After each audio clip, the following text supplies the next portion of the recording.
長洲包山嘉年華攀爬嘉年華於4月27日圓滿舉行，內容包括攤位遊戲、手工藝製作、綜合表演、許願包山及學童繪畫比賽優勝作品展等。其中攀爬同樂吸引唔少外國旅客體驗，十分開心。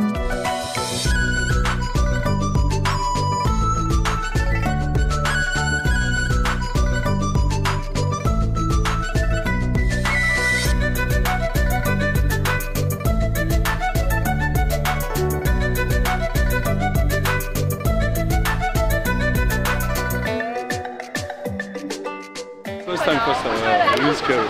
We knew it's around the time of the Chung Chao Bun Festival, so here for the Chung Chao Bun Festival. Last year, and we saw it, so we thought just to come again. Some very good, nice energy here. A lot of fun, a lot of events. The great activities, you know, it's for family well organized, and for kids. Very well organized. Yes, we did. It was super fun. We already climbed. Oh, so amazing.